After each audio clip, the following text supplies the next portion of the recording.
How's Virginia Beach doing today? Yeah, great. Great. Okay, hey, we have a busy hour upcoming here. We are going to go through a whole range of questions about our military, about our veterans, about our national security, a whole range of stuff today. So this will be a really good event, and we do deeply, deeply appreciate everybody coming out today. This is a really important period of time for our country. Thank you.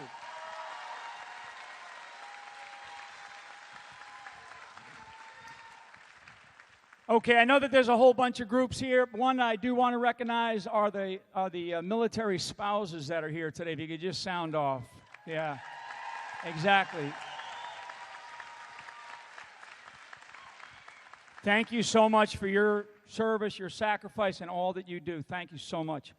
Okay, so the format here, just briefly, I'm going to just give just kind of an opening on on what's going on around the world today, and then get right into a series of questions, and we'll talk again about kind of the situation in the world and what is happening around the world, and then how that affects our national security, and certainly how that affects our military and our military readiness, etc.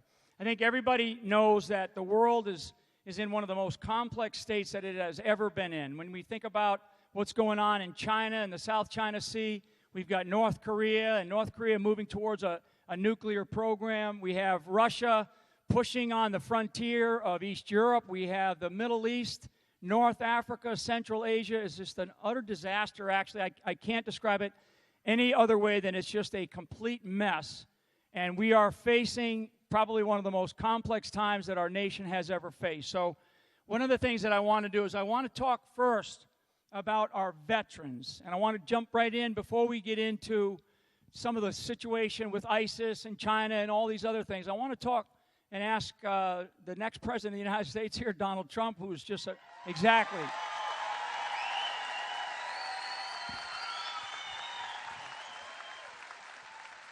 So as president, as the next president, what can you do to reform the Veterans Administration and the health care for our vets? How can we take better care of our vets? Well, General, thank you very much for being here, Mike. We really appreciate it. And we really appreciate all of those generals and admirals that today endorsed me. We have almost 90, these are the fighters. It's unbelievable. Almost 90. And these are our fighters. These are our fighting generals. And there are actually a lot more to come, but I really appreciate everything from you and all of them. We have great respect for those people. These are great, great people. So if you look at the veteran situation, I have been so involved over the last year and a half and before that in seeing what's going on with the VA, and it is a disaster. And I've become so friendly and help the veterans in so many different ways, but it's such a big problem, and we have no clue. Hillary Clinton said everything's working just fine. She doesn't know that people are standing on line for 7 days to see a doctor and dying, Mike. They're dying on line. And we came out with a plan, a 10-point plan, and it's on the website, and you'll see it if you want. I'm sure most of you have already seen it, but it's been really praised by the veterans and the veterans groups. And the fact is the VA is the Veterans Administration and waiting and all of the problems. And you do have some good doctors in there, but people can't get to see the doctors because the administration, the bureaucratic workings of the Veterans Administration are a total disaster. And what I've done and what I've looked at, and you know all about the rate of suicide and all of the problems, and numbers that honestly are not even believable when you hear 22 people a day. 22 people a day. These are numbers that you wouldn't even think are believable, and a lot of it is because of the fact that they can't get better. They have no service whatsoever, and it's been really, really badly handled. One of the things that I've done is we allow, when that wait is so long and so horrible, and sometimes, by the way, a simple procedure or a simple prescription, just a very simple thing can make a person's life wonderful health-wise, and they can't see the doctor. They can't get to see the doctor. And we have a plan where if you have a wait, you're going to leave, you're going to go across the street or down the road or a few miles away. You're going to see a doctor, a really good doctor. You're going to get taken care of 100%. Or you're going to go to a local hospital, whether it's public or private. You're going to get taken care of. and your government is going to pay your bill, and you're going to be all set. It's going to be very good, very simple. It's a promise. That's great. Should have been done a long time ago. Yeah. And along that line, specifically, because you've talked about this with female veterans, and I think this is just as very, very important because of the size of the scale of the number of females that we now have in our military serving as volunteers. Talk a little bit about what you have described as how you would take care of them. The female veterans have been like the forgotten people. And I think it started because it was, obviously a while ago there were far fewer. And they haven't increased that capacity, and now you have tremendous numbers of female vets. And we are going to do procedures that they've never done, and we are going to help the female veteran. They have not been helped. They've really been left behind, even more so than our male veterans. They've been left behind, and it's just not going to happen. We're going to straighten it out. We're going to give them also the right. If things are not being done right, they're going to have the right to go to a local doctor or physician or a local hospital. And again, whether it's public or private, whichever one is most convenient and whichever one is better, frankly, and they're going to get themselves taken care of, whether it's male or female, and that's so important. And the other issue that's so important is mental health, because the mental health problem is such a massive problem in the VA. And that's something we're going to devote a tremendous amount of time to. And it's not just amount of money. The money they're spending is tremendously. It's a huge amount of money that they're currently spending. But they have people that are incompetent in the VA, tremendous, and they have people that are stealing. You've seen that. If you look at Phoenix and what's gone on in Phoenix, where they can't even fire the people, they found people that are stealing and found people that are very dishonest. They can't even get rid of them. All of that's going to change. The VA, you're going to be so proud of what you have. I mean, we're going to take it, and you're going to be so proud of what you have, believe me.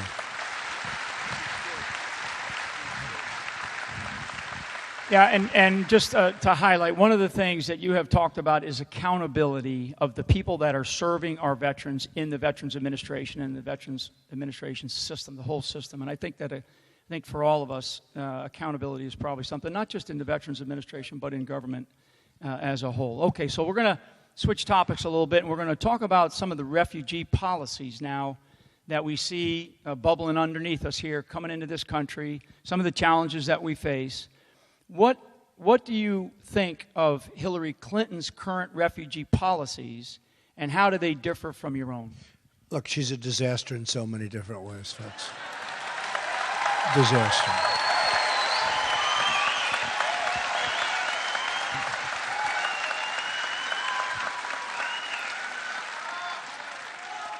I don't really even think she believes it herself. She was brought so far left. She was brought so far left by Bernie and the group, and I think we're going to get a lot of the Bernie people because of trade, if you want to know the truth. A lot of the Bernie people are coming with us because the one thing he was right about is the fact that our country is being ripped off like never before on these trade deals that are disasters. NAFTA has been a disaster for the United States. It's destroyed our country. And that's one thing he got right, and a lot of people liked him because of trade more so than anything else. But when it comes to immigration, first of all, she thinks that everything is more or less fine. She wants to allow 650% increase over and above what Obama is allowing to come in from Syria and the Middle East, 650%. And he's already allowing thousands and thousands of people in. And we don't know where they're coming from. You people know because we're military people. We don't know where they're coming from. You see the damage that one person can do. You just have to look anywhere. You see the damage that whether it's Orlando or whether it's two people that just got married or they're married and they're, from San Bernardino. You see San Bernardino, they're getting thrown a party, a shower party or a baby party, and then a short while later they go and they kill 14 people in the group. Look, we got problems, folks. We have to figure it out. And if we don't figure it out, we have to be careful and vigilant and strong. And she wants to allow a 550% increase. I was very interesting. I was saying she wants to allow 500% more coming in from that region. And the press said I was wrong. I said, what's the real number? 550. So that time It was true. They That's said I right. was You were wrong. close. They said the number was, You lowballed it. as long as they can prove you wrong, they're happy. No, but 550% increase of people coming from Syria and that part of the world, and we can't do it. I want to build safe havens, and we'll have other people build them, by the way. We'll have other people fund them. We'll lead the charge, but Barack Obama has doubled during his fairly short period of years. He's doubled our national debt, doubled it. It's going to be close to $20 trillion when he leaves, $20 trillion. So we have to get rid of at least a good portion of that. So we're going to have other people. We're going to have the Gulf states pay for this because we're going to build safe havens. I mean, look, we all have big hearts. We just can't allow these people into our country until we find out what's going on. We can't do it. We can't do it. Very good.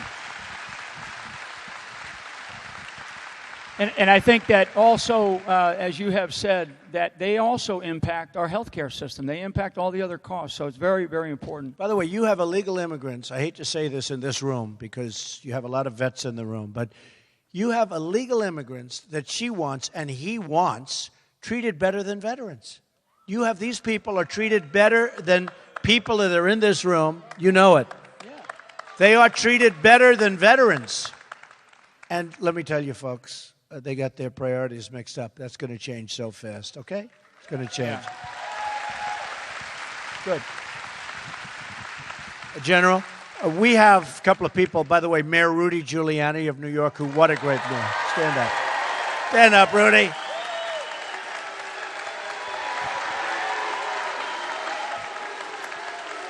Rudy, beautiful. Whoa. I love them. Do we love what he did? He took a city that was a disaster. He took New York City and he made it great. Think of it, made it great again, right? He made it great again.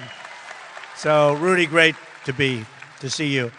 And Eric Trump's wife, Laura, is here, and she's done a fantastic job.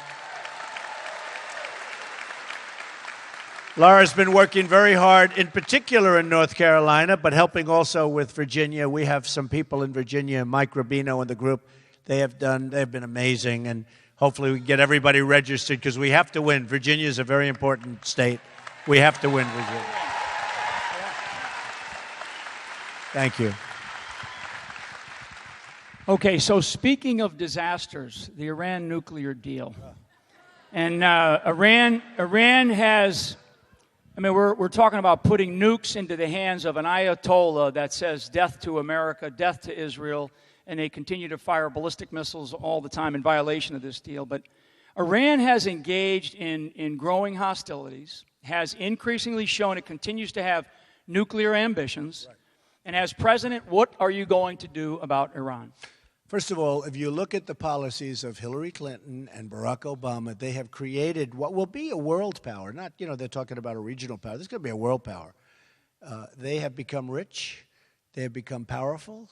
The deal is one of the worst negotiated deals of any kind that I've ever seen. If you look at it, just study it. We give them $150 billion. How about the $400 million in cash that we gave them, flown in, obviously for hostages? That was the big lie also, just like Obamacare was a big lie. This was a big lie. And think of it, $400 million in cash, and they kept the hostages. Remember, it had nothing to do with the hostages, but the hostages weren't allowed to leave the airport until such time, and then they came. Who ever heard of $400 million in cash? Different denominations, different countries. They want all different money from different countries. Who even has the power to authorize something like this? So what we've done is created a monster. We've created in 3 years, 4 years. If you take a look at Iran from 4 or 5 years ago, they were dying.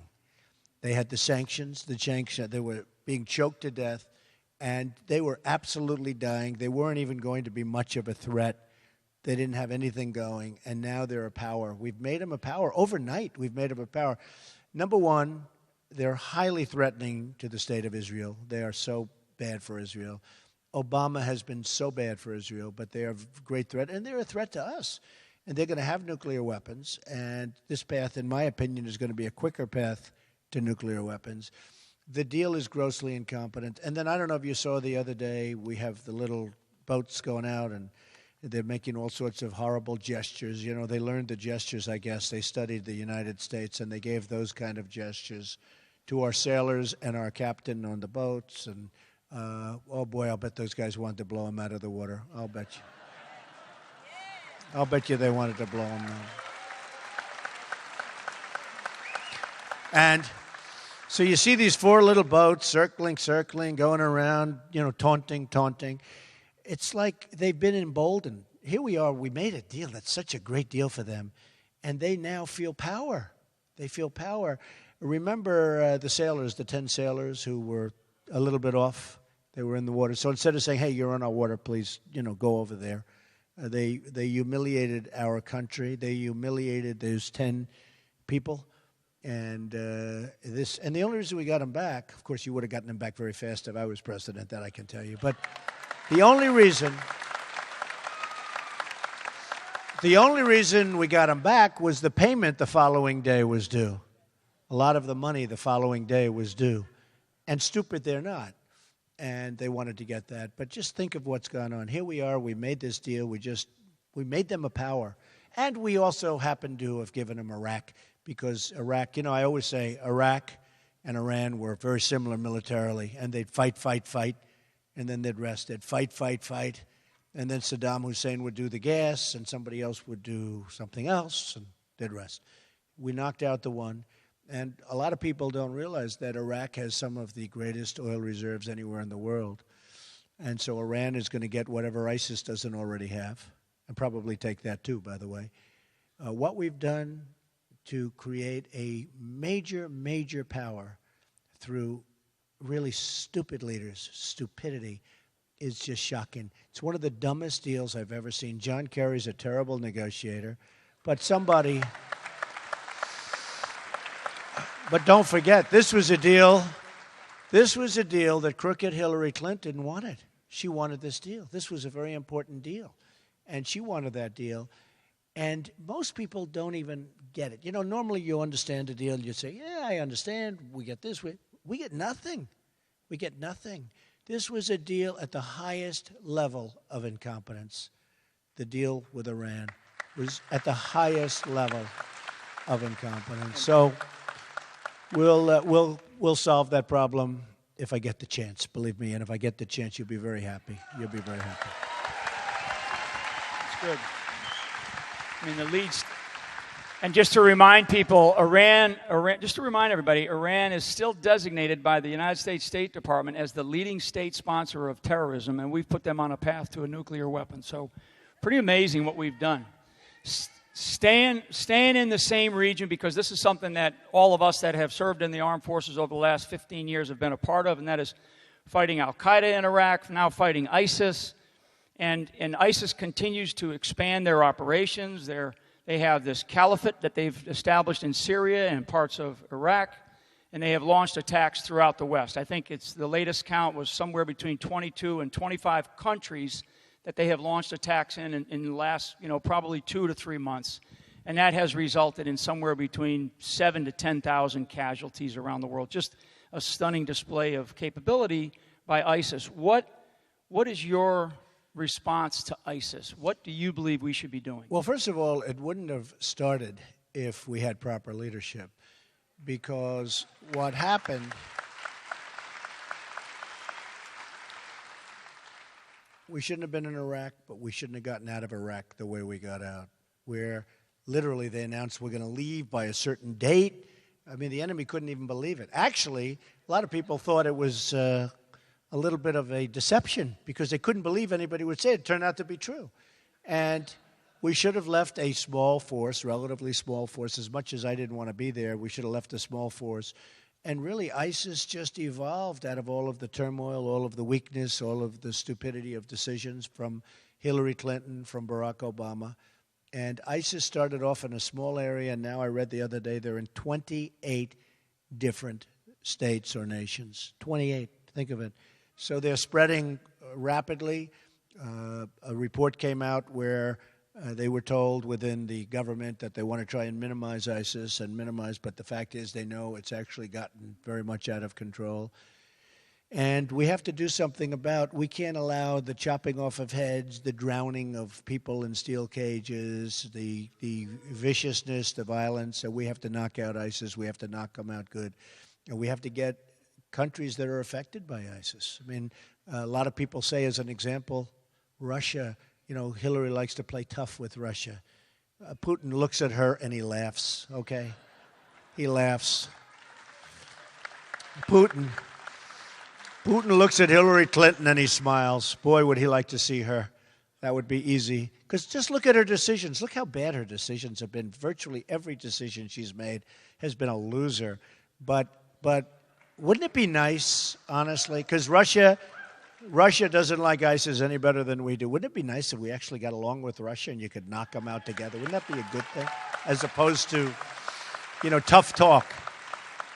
She tries to do the tough talk, and then she leaves. You know, she goes, and I watched it yesterday on the airplane, talking tough about Russia. Then she turned around and sat down, you know, which, by the way, wasn't even played on the national media. Wasn't that incredible? It wasn't even played. So we have to get along with people. We have to get along with certain nations, very importantly, because it would be awfully good to have Russia and others with us on major attacks on ISIS.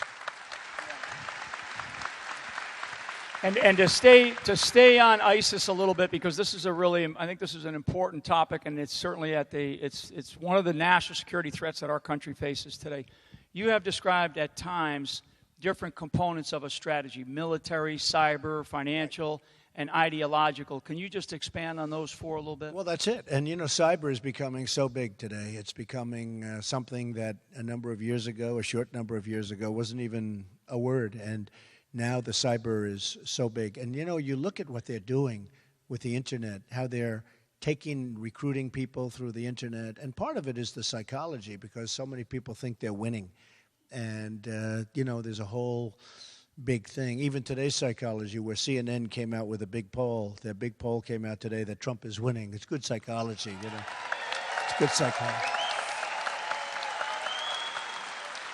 I know that for a fact because people that didn't call me yesterday, they're calling me today. So that's the way life works, right?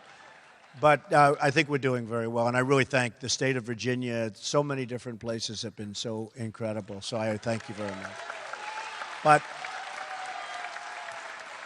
But cyber has been very, very important, and it's becoming more and more important as you look, and a lot of it does have to do with ideology and psychology and lots of other things. You know, we're in a different world today than we were in 20 years ago and 30 years ago, and one of the biggest problems, or one of the reasons that we have to knock them out, is because the weaponry is so powerful today. You know, in the old days, you could have said, well, look, they have rifles, we have rifles, we shoot, and they have uniforms, we have uniforms. This is a whole different war. The weaponry is so powerful, and we have to beat them over there. We're allowing people to come over here. Think of it, you're military people. We're allowing people to come over here. And, you know, I used to watch the migration, and I'd see people with cell phones. I said, where do they get cell phones? And some of those people had very horrible things on their cell phones, including the ISIS flag. And you say, what are we doing? What are we doing? But we're allowing people to come here, and we don't know, do they turn on us? Are a small percentage of them bad? Because if a small percentage is bad, that's not acceptable. That's not acceptable. We can't take the risk. Just a small percentage can do such damage. So we can't take the risk. So, General, the bottom line is we have to get very tough and we have to get very smart, or we're not going to have much of a country left, I can tell you that right now. Yeah, good. So, and staying in the same region of the world, because there's so much going on, and it is just unraveling in front of our eyes. And this really has to do with Syria. And there's been a bunch of different discussion about what to do with Assad. Do you support regime change in Syria? Look, we have a problem. It's called ISIS. ISIS is fighting Syria. Now we've built up Iran to be a big power. Iran is on the side of Assad, Syria. Russia is on the side of Assad, Syria. So we built these people up. We created this strong power in Iran, which, seriously, folks, you know better than anybody. 4 years ago, they were dying. They were gasping for air. And all we had to do is let them sit for a little longer. In fact, double up your sanctions. You could have really negotiated a deal. How Kerry never left that deal was incredible. Everybody knew it was bad. They're dancing on the streets all over Iran. And literally, they're all celebrating, shouting death to America, the dumb Americans. What they're saying is incredible. They're saying death to Israel. This is in the middle of the negotiation. If I had a negotiation like that, I'd say, let's check this negotiation. Something's not going very well. We just kept going right through. He never left the table once. If he would have left that table and said, I'm sorry, you guys. First of all, we should have gotten our hostages back before we started the negotiation, okay? 100%. And we should have said very nicely, with respect, sorry, folks, until you do it, and then you leave the room, because they're going to say, no, we're not giving you your hostage back. Say, that's okay, don't worry about it. Then you get up, you leave. You get back to your plane, you double up the sanctions. They will call you before you arrive back in Washington or wherever you're going, turn the plane around in midair, your hostages are coming back, okay? Not $400 million in cash that we have to give. Believe me. And it's 100%. It's 100. It's not like 99%. It's 100%. You leave, you say very nicely. I always tell the story of my father, who was a very good negotiator. He taught me so much. And he'd say, are you listening to this, Ivanka? But he'd say, son, he thought I was too tough with things, right? He'd say, son, take the lumps out. Do you ever hear this story? Take the lumps out. My father, Fred. He'd say, just nice and easy, nice and easy. Just relax, take the lumps out. And so I was thinking, see, in the old days, I would have said, we're not giving you anything. I would have made the room very angry. Now I just say, sorry, we owe $20 trillion. We don't have the money. We can't do it. We can't do it. It's easier. We don't. By the way, how do we pay them all this? We keep the $150 billion, but with the hostages, you say we have to have it back. Look, our people want the hostages. Your people don't care. Their people probably didn't even know they did, because they played up the hostages, because that's a sign of, the big, brave Iran. So what happens is you say, we have to have the hostages back. They will say no. You leave the room and you double up the sanctions. Within 48 hours, you'll have your hostages back, believe me. But they didn't do that. Kerry never walked. The only time he walked is when he entered a bicycle race. Can you believe this guy? 73 years old. It's real. He fell off his bicycle and he broke his leg and he was out of the negotiation for 3 or 4 weeks. And they probably did better in the negotiation when he wasn't there. But that's the only time that he left. He should have left the negotiation and doubled up the sanctions and get what he wants. That deal is a disaster for us. It's a shorter road to nuclear weapons, and it's an incompetently negotiated deal. So these are the things that we're stuck with, folks, but we will fix them. Great. And staying in the sort of the wider trans region, because this is another important aspect, because it is a place where members of ISIS now come into Europe, they come into the United States, and this really has to do with Libya. So since 2011, with the removal of Gaddafi, Libya has turned into a safe haven for ISIS. It is also one of the shipment points for some of these refugees that are leaving, coming into Europe and into the United States. What would you do in Libya to defeat ISIS? And just talk a little bit about your commander-in-chief philosophy for how you would deal with this. Well, it's more of the same. I mean, it's just another place they've taken over. And this was a Hillary Clinton deal. We could have done a minor attack. He was begging. He wanted to make a deal. He wanted to do whatever. And this was just, Gaddafi was so strong on wanting to, because he knew what was going to happen. But she was unyielding. And frankly, it's a total disaster, Libya, right now. They have among the finest quality oils anywhere in the world. Their oil is so valuable, so good. And you know who's got a lot of that oil right now? ISIS. ISIS has it. So we knock them out, and ISIS now is all over Libya, and they've taken over the oil. Remember, I've been saying this for years, folks. Keep the oil. Shouldn't have been there. If you get out, keep the oil. And we should have kept the oil. And we didn't. We didn't keep the oil anywhere. We got out. We spent, I've been saying $2 trillion for years. I know one thing. It's now, I'm hearing $4 trillion. I mean, you look at what we've spent, $4 to $5 trillion in the Middle East, and think of it. What do we have? Less than what we had 15 years ago.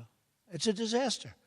It's a total disaster, on top of which you have the migration, which is destroying Europe. Look at Merkel. I mean, what happened to her the other day in the election is incredible. And I knew that was going to happen. I mean, how could, she's supposed to be popular? Germany is a disaster now.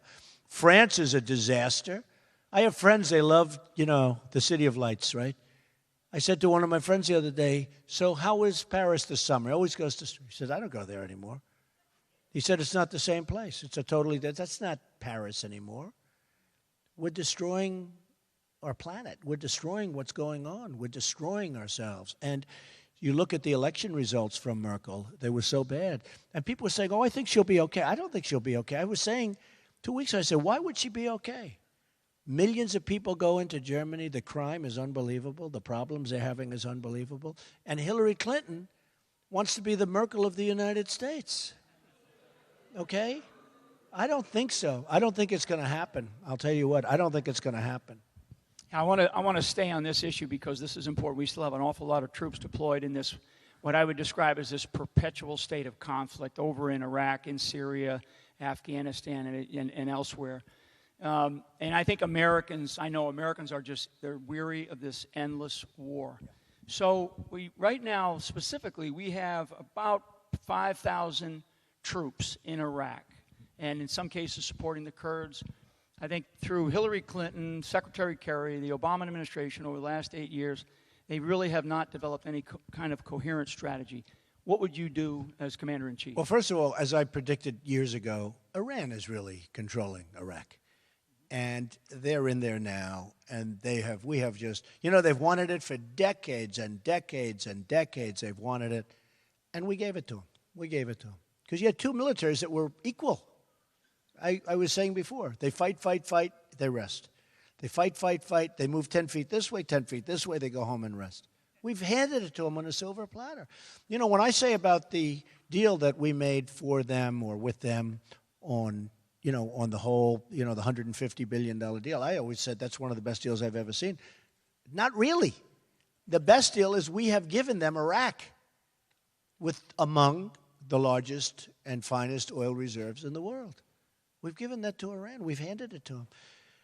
What we've done is incredible. If our presidents would have just stayed home and gone to the beach, or even gone out and played golf every single day, played 2 rounds a day, okay? Which Obama almost does. But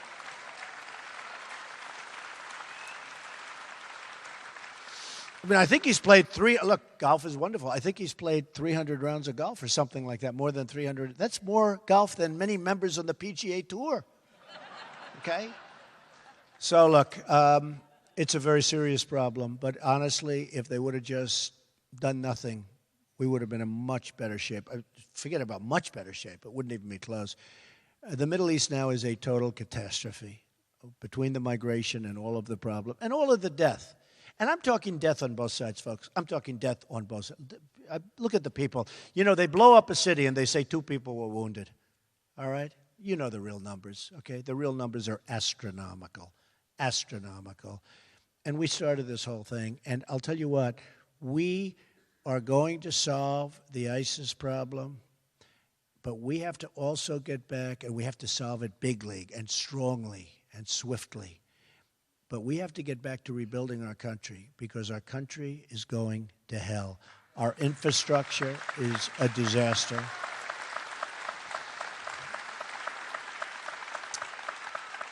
Our roads, our bridges, our tunnels, our hospitals, our schools. I mean, we'd go into Afghanistan and build a school, they'd blow it up. We'd build it again, they'd blow it up. We'd build it a third time, it's still there, barely. And yet, if we need a school in Virginia, or we need a school in Brooklyn, New York, or we need a school in Iowa, there's no money, okay? There's no money. What are we doing? What are we doing? So, one of those things. Yeah. And I think that the real issue, and you have hit on this quite a bit, is how our homeland security and the things that we do here and domestically, impact everything we do overseas as well, and I think vice versa. So, the one thing, General, I have to say, the people in our military are amazing. They're amazing. The people. And we don't take care of them properly because the vets are not being taken care of. And we don't take care of them in the field either because the equipment is old and tired. And, a friend of mine has a son who's been in Iraq for quite a while, going back and forth to different places over in the Middle East. And the thing that I talked to him, he's a fine young man and hasn't been wounded badly. I don't think he's been really very much affected in that way. But he said the thing that is most discouraging to them over there, soldiers, is when he looks at the other side having better equipment than they do. Because, we give the equipment to people that we think are on our side, and then a bullet's fired, and everyone drops their weapons and runs, and they come and pick up the weapons. I always talk about the 2,300 Humvees, armor-plated. If our young people would have had those Humvees, they wouldn't be walking around without legs and arms right now, believe me. Believe me. But they take them. They just take them. So, and he said it's so discouraging for our soldiers when they look and they see the quality of equipment that the other side has, ISIS, but the other side has, and they see it's better than what we have, and it's our equipment that they've taken. It's a very, very sad thing. And those kids, they're incredible people, but they really lose their spirit when they see this kind of thing, believe me. So what I want to do is I'm going to jump to the other side of the world now and talk a little bit about North Korea, because North Korea is probably one of the most belligerent countries on the planet with Kim Il-jung. And so North Korea, they have grown increasingly belligerent under the Obama-Clinton administration and against them. And they have done just some unbelievable things over there with testing of some of what we believe is their nuclear capability. What do you see just overall as your strategy for North Korea? Well, it's not that they've done some unbelievable things, but they're in the process of doing some unbelievable things, believe me. They're very belligerent. They have no respect for our country, none whatsoever. And we have a situation that's a potential catastrophe. We have somebody that truly does have nuclear and nuclear capability. The carrier maybe is not there yet, but it soon will be.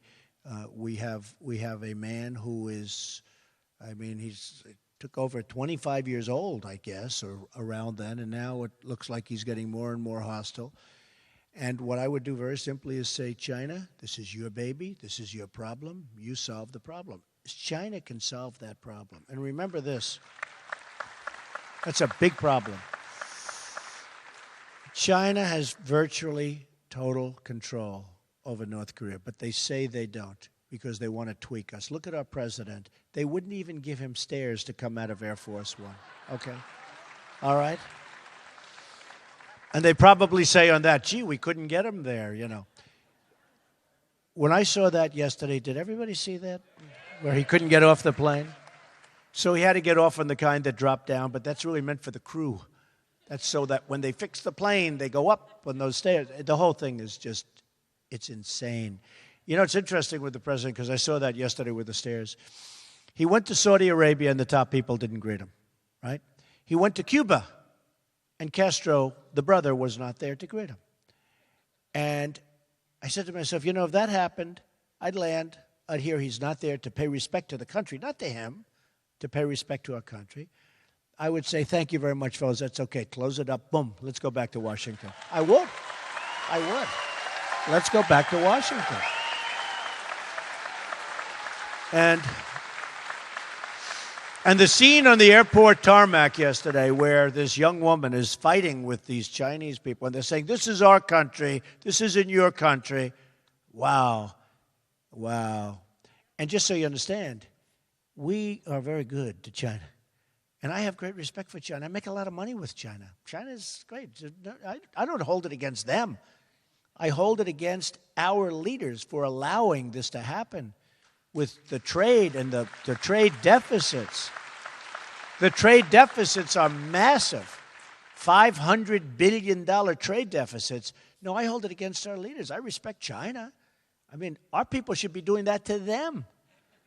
But it doesn't work out that way. So, nothing against China. I have the largest bank in the world as a tenant of mine. I sell condos to people in China. I sold to everybody. But that we allow this to happen, and then we land on Air Force One. And I was saying, in the history of Air Force One, which is long and distinguished, these are the only 3 times where incidents like this have taken place. Think of it. Lands in Cuba, doesn't have high officials to greet him. Lands in Saudi Arabia, which we protect. If we didn't protect Saudi Arabia, they would be gone. Okay, they would be gone. But lands in Saudi Arabia, and they don't have the high officials to greet them, the highest officials. And I said to myself, that's probably the only time in the history of Air Force One where it goes into a country, lands, and you don't have the appropriate officials to greet, right? I really believe that. And then you're talking about a long history. But then, yesterday, they won't give them stairs to get off the plane. Amazing. It's amazing. Yeah. Okay, so one more here, and I want to talk a little bit about, in this case. It is hard to believe, you have to say. Yeah, it is. It's unbelievable. It's unbelievable. So I want to talk a little bit about Hillary Clinton and the FBI. Last week, the FBI, on Friday before the 3-day weekend, they released notes from Hillary Clinton's email investigation.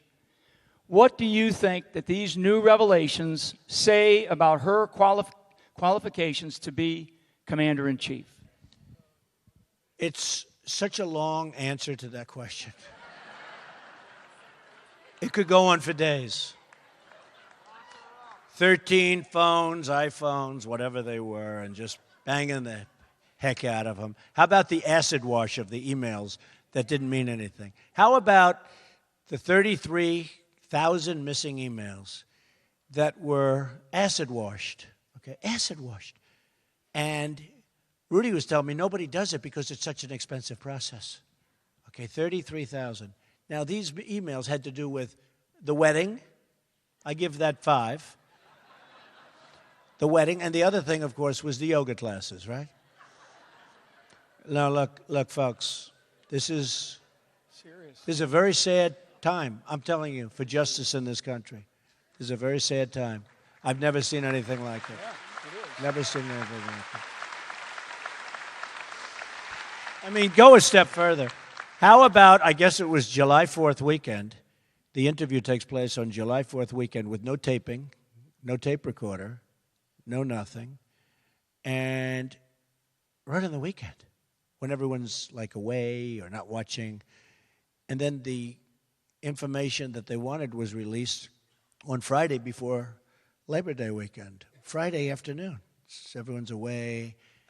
No, this is a very, very sad situation that's going on here. This is a very sad situation. I've never seen it like this. We're like a third world country. We're like a third world country. Never seen anything like it. But on November 8th, we will cure this problem.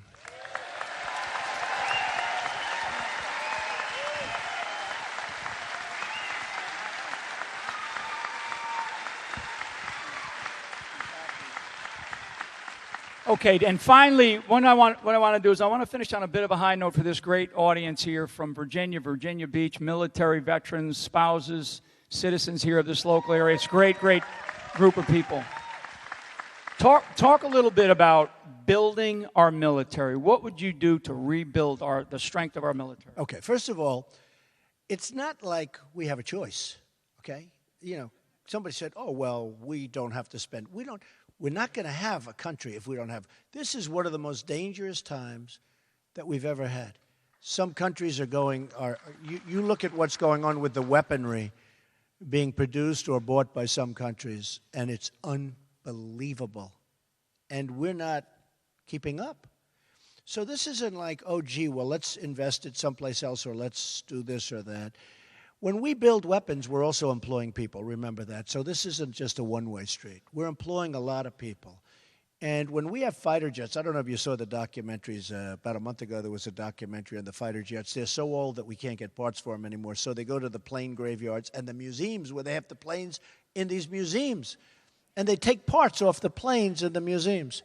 And then we have our young men and women flying these planes, and they were complaining. They said, when I came in, our planes were new and great, and now they're retiring. They're getting ready to leave, and some of them would like to stay. But they're getting ready to leave, and they look at, using old parts. Literally from plane graveyards and museums is where they get the parts. This is not the United States that we know, folks. This is not the United States that we want. This is not the United States. So we're going to rebuild our military. We're going to rebuild it with the finest technology in the world, because we have the finest technology. We have the finest technology, but we're not paying for it anymore. And frankly, we're paying for too much. And sometimes we're going to companies that are political, and we're getting things that aren't as good. You know this for years. Things that aren't as good as similar equipment that's better for less money, because they're politically connected, the companies. So, I've spent a tremendous amount of money. We're going to announce very soon how much we've raised. We raised a lot, but I've spent a lot. I put more than $60 million into the campaign. And I'm going to be spending a lot more over the next 2-month period. Think of it. We're down to 63 days. Hard to believe. Who would have thought? This started on June 16th last year, and now we're down to 63 days. And I must say, with your help and with everybody's help, we're gonna do something. We're gonna make America great again. It's about make America great again. So I just want to thank everybody. Really amazing people. And Rudy, I want to thank you very much, and Lara and Ivanka for being here, and of course, a truly great general right here. Mike, thank you.